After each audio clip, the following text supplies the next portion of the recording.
Recording studio Belonia में कुशीनगर। चलो नहीं जाला हो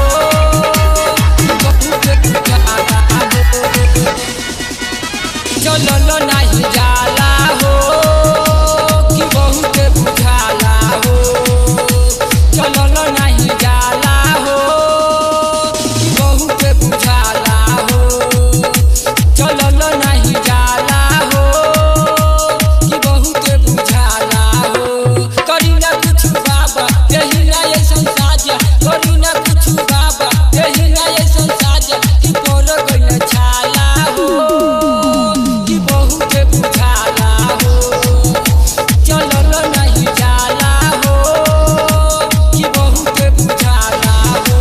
चलो नहीं जाला हो कि बहुत बुझाला हो कि बहुत बुझाला हो चलो नहीं जाला हो कि बहुत बुझाला हो कावर लेके आवत बानी हम रउआ दरबार में करी ना कमी है भोले दानी अपना भगत के प्यार में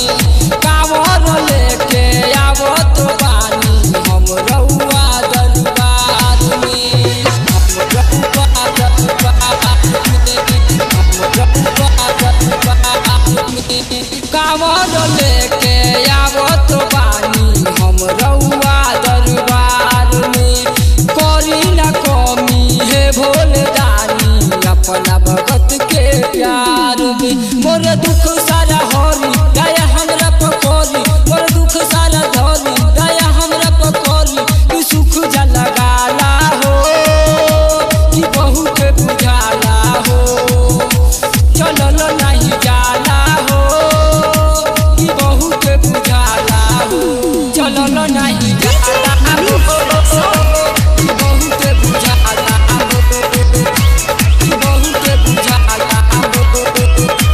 चलो नहीं जाला हो कि बहुत बुझाला हो अरे सुइया पहाड़ी पर कैसे के चढ़ी गइल बानी हम थाकी हो पौआ जरत बा हमरो ये भोला जैसे जरेला आगी हो अरे सुइया पहाड़ी पे कैसे के चढ़ी गइल बानी हम थाकी हो गइल बानी हम थाकी हो गइल बानी हम थाकी हो अरे सुइया पहाड़ी पे कैसे के चढ़ी गइल बानी हम थाकी हो पौआ जरत बा हमरो ये भोला जैसे जरेला आगी हो गीत लिखे अखिलेशवा संगे बहादुर के सवा गीत लिखे अखिलेशवा